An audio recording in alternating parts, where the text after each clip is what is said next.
Is collective reading tayo ngayon. Tingnan natin kung kaninong energy to. Be open-minded po, hindi po halos lahat makaresonate. Kaya piliin nyo na lamang. And thank you nga po pala sa mga nag-subscribe. Lalo-lalo na sa mga bumabalik. Marami pong salamat. Give me the message. Kaninong energy to? Meron itong Wheel of Fortune reverse. Give me the message.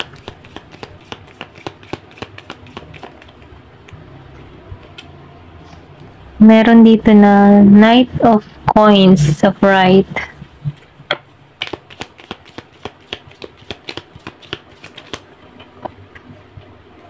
Meron ditong Two of Wands sa right.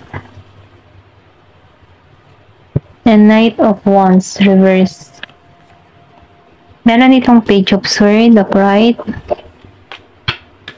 Give me the message. Meron ditong the High Priestess.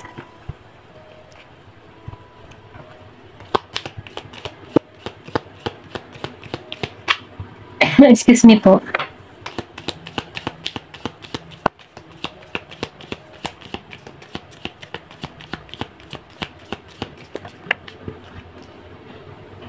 Meron ditong the High Priestess, the High Priest.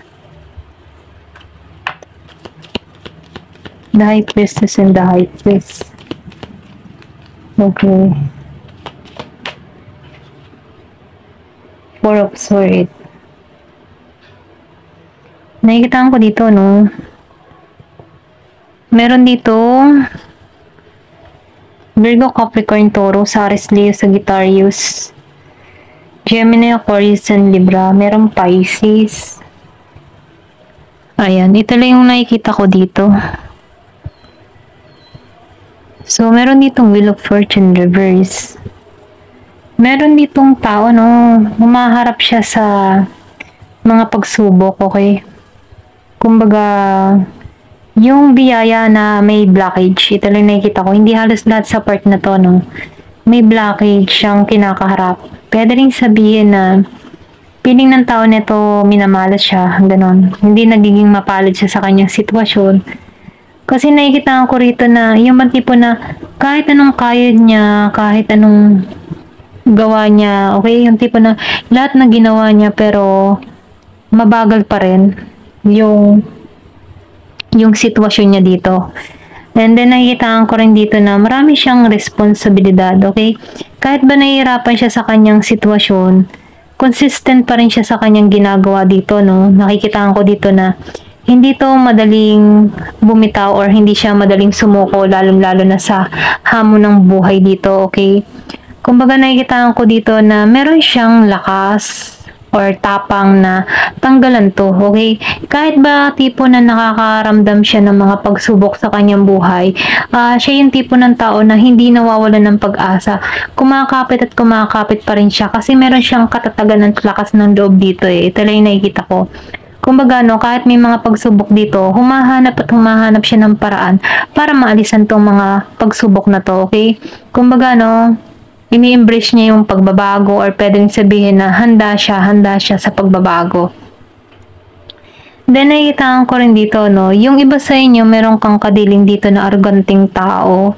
Okay, madali itong mag-init yung kanyang ulo. Pabigla-bigla to sa kanyang mga sinasabi. Ito lang yung nakikita ko, pwedeng meron ka ditong kapitbahay, meron kang katrabaho, or pwedeng sabihin kapamilya, na kung saan ano, hindi niya pinag-iisipan yung mga sinasabi sa'yo. Masakit siyang magsalita, arrogante, or pwedeng sabihin meron kang kakilalang ganon.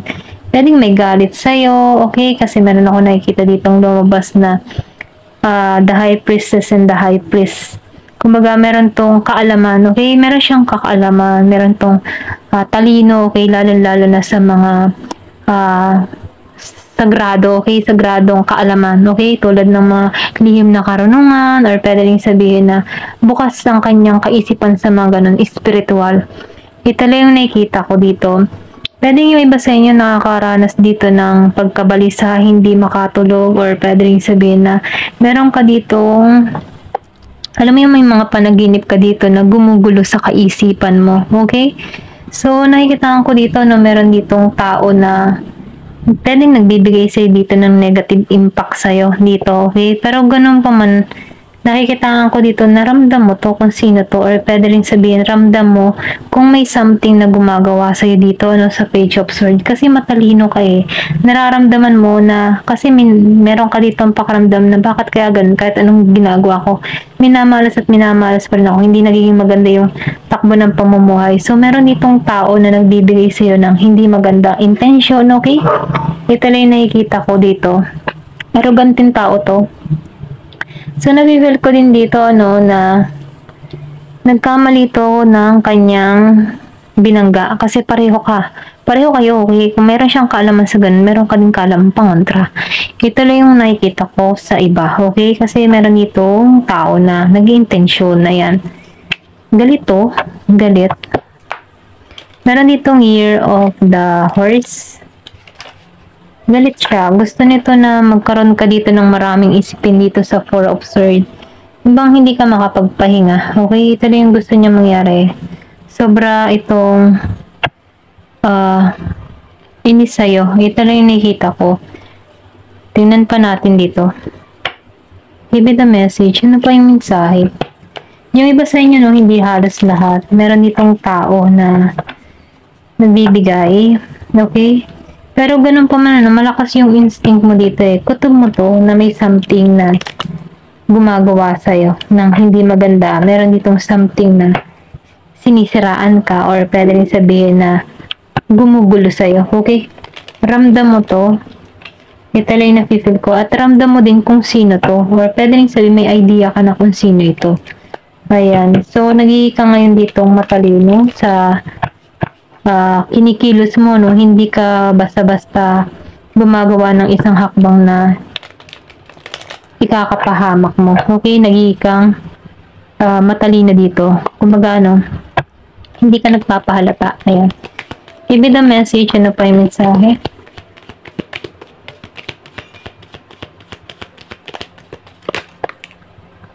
Meron ditong Ace of Earth. So, nakikita ko rin dito, no, malinaw na para sa iyo ang lahat. Merong transformation na gaganap sa iyo. Okay? Kumbaga, no, nabubuksan ang kaisipan mo dito kung sino tong mga tao na to. At dahil dito, no, napipil ko dito na meron ditong blessing na patungo sa iyo. Maalisan mo to, okay? Kasi may blockage eh. Kaya hindi nagiging maganda yung takbo ng pamumuhay mo dito kasi may blockage, may nag-i-intention. Pero ganun pa man, napipil ko dito yung lakas ng loob mo dito para alisan ito. Meron ditong babae at lalaki. Yung iba sa inyo, meron ditong 3 of Wands. So, nakikita ko rin dito, no, transformation yung magaganap. Dun sa iba, meron ditong pagbabago na magaganap sa'yo. The Tower. So, nakikita ko dito ng disaster, okay? Pwede rin kaibigan mo din to, okay? Malapit din tong tao na to sa'yo. Ito lang yung nakikita ko. Kumbaga, meron ditong tao na naging malapit sa'yo, naging okay kayo sa isa't isa, nagkakasundo kayo. Pero ganun pa man, meron ditong pangyayari na nagkaroon ng disaster. Meron nagkaroon ng lamat sa inyong connection ng tao na to. Okay? Meron ditong nagloko or pwede rin sabihin meron ditong gumawa anong hindi maganda sa'yo. Meron ng chismis sa'yo. Ito lang nakikita ko. Kaya nagkaroon dito ng kaguluhan dito sa The Tower. Give me the message na pa yung mensahe. Pwedeng katrabaho mo to. Pero ganun pa man, or pwede rin sabihin, meron kang person dito na may galit sa'yo. Okay? Past person, yung iba sa inyo. Or pwede rin yung kinakasama ng person mo. Hindi halos lahat sa part na to. Meron ditong new beginning na naghihintay sa'yo, transformation. And then, nakikita ko rito yung balanse patungo sa'yo. Okay? Yung iba sa inyo na magkakaroon ng balanse. Kung nahihirapan ka man sa sitwasyon, hindi ka makatulog, dito ka patungo, magkakaroon ka dito ng kaliwanagan, new beginning para sa sarili mo. Tinanggal ka dito kasi meron dito patungo sa'yo na balanse. Dito ka patungo sa balance. Give me the message na pa yung mensahe. Meron ditong Ace of Water. So, nakikita ko dito, no, na meron dito pagbabago. Pag-apaw, okay? Meron dito ang pag-apaw, may blessing patungo sa'yo. Pero ganun pa man, ingat ka pa rin sa tukso. Kasi the more na marami kang blessing, marami ding tao na nahihikayat ka nahihikayat yan. Nahihikayat sa yung energy. Okay? Temptation, tukso. Ayan. Give me the message. Ano pa yung mensahe? So, meron ditong Queen of Earth. Magiging kang masagana dito. Okay? Yung iba sa inyo, meron kasaganang naghihintay. Meron dito yung Scorpio, Cancer, and Pisces. Virgo, Virgo, Taurus, and Capricorn. Ito lang yung nakikita ko. Meron ditong kasaganan. Malakas yung Capricorn. Meron ditong magiging masagana. Magiging maayos. Okay? Then, yung iba naman sa inyo, nakikita ko dito na merong reward na marireceive. Pwede yung reward yung halimbawa pera, o kaya pwede rin bahay, sasakyan. Meron kang ma-achieve. Okay? Ito lang nakikita ko. Yung iba sa inyo, abundance yung parating. Then, 10 of Air. So, tapos ka na dito sa masakit or masalimuot na pangyayari. Maalisan mo to, okay? Matatanggalan mo tong mga curse na to or mga sumpa. Or kung ano mang itim na magic dito, kung meron ka mang alam na nagmamahi ka sa'yo, maalisan mo to dito sa 10 of Air, okay? Hindi to halos lahat dito sa 10 of Air reverse. Kasi nafe-feel ko dito na matatanggalan mo to Meron kang tapang at lakas ng loob, alisan to. Kasi alam mo na to kung sino to, okay? Kaya nagiging klaro na para sa'yo, okay? Kaya meron kang ginagawang hakbang. Ito lang yung nakita ko. Ayan, nagiging ka ng matalino. Ikakat mo to. Itong mga tao na hindi nakakabuti para sa'yo, okay? Tingnan natin dito sa card na to. Sa Anatomy of Witch Oracle, okay? Give me the message. Ano pa yung mensahe sa'yo?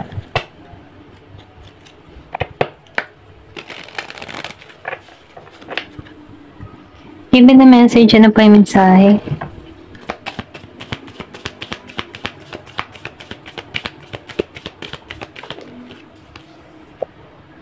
So, meron ka dito makikreate, okay? So, yung iba sa inyo, nafe-feel ko dito na meron ka ditong malilikha, okay? Merong magaling sa singing, sa musika, okay? Or pwede sabihin may mga talent ka about singing, music, okay? So, ituloy-tuloy mo lang, kasi nafe-feel ko dito na meron ditong magandang ibubunga. Meron ditong Year of the Snake.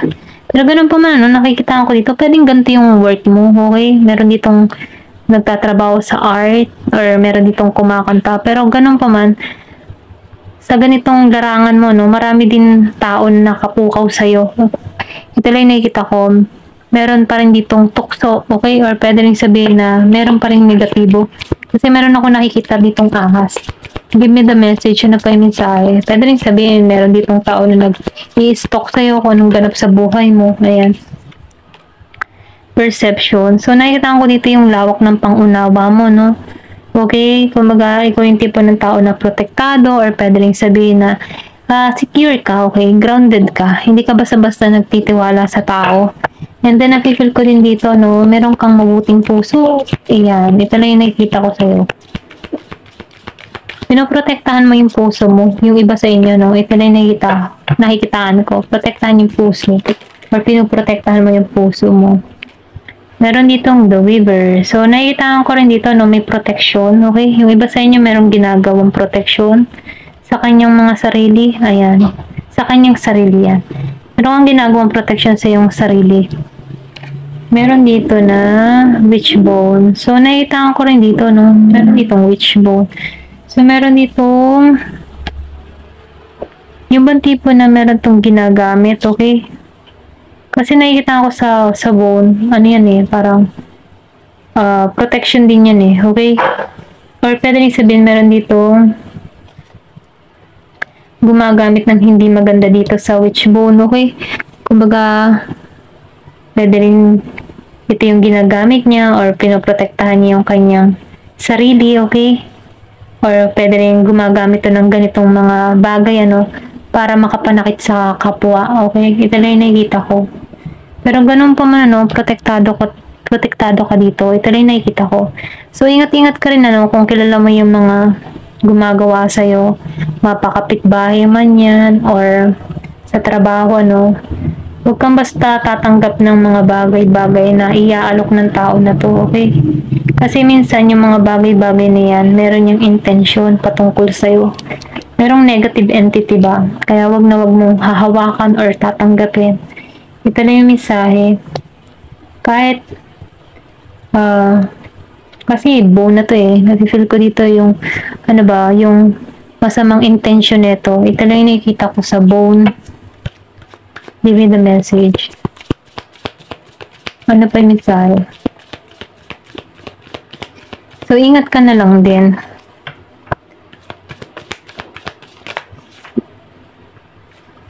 So, nakita ko dito healing. Yung iba sa inyo magkakaroon ng healing. Okay? Meron ditong love. Yung iba sa inyo, no? Meron ditong love. Meron ditong beach braid. So, nakita ko dito yung transformation. Okay? Masyado kang misteryosa. Okay? Maingat ka. So, basta-basta nagtitiwala. And then, meron ditong anunsyo sa'yo. Okay? May message sa'yo. Ito rin nakikita ko. Meron na namang ahas dito. So, meron ako nakikita dito ng transformation. Pulos ahas to, no? Kumbaga, nakikita ko dito na may renewal patungo sa'yo. May happiness na patungo sa'yo. Pero meron pa ring obstacle, okay? Ito yung ipagkakalob sa'yo eh. Kung makikita mo dito yung liwanag, ano? Pero ganun pa man, bago mo matungtong tong liwanag, andito pa rin yung ahas, okay? Merong humahad lang sa'yo.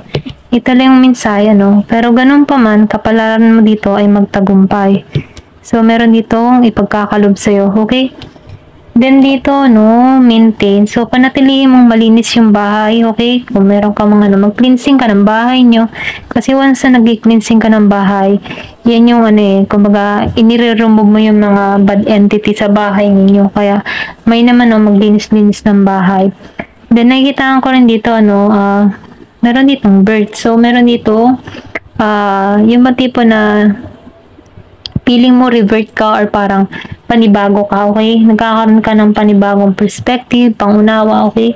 Para kang nilikha muli, yung ganon. Refresh. Ito lang yung nakikita ko. Or pwede rin sabihin yung iba sa inyo, merong pagbubuntis na magaganap. Meron ditong nakakaalala sa'yo. Ito lang yung mensahe, no? Pwede rin yung iba sa inyo nagkakaroon dito ng love spell, okay? Meron dito nagla-love spell. Merong natingin-tingin sa picture mo or pwede rin sabihin meron tong ginagawang ritual para sa'yo. Yung iba sa inyo hindi halos lahat.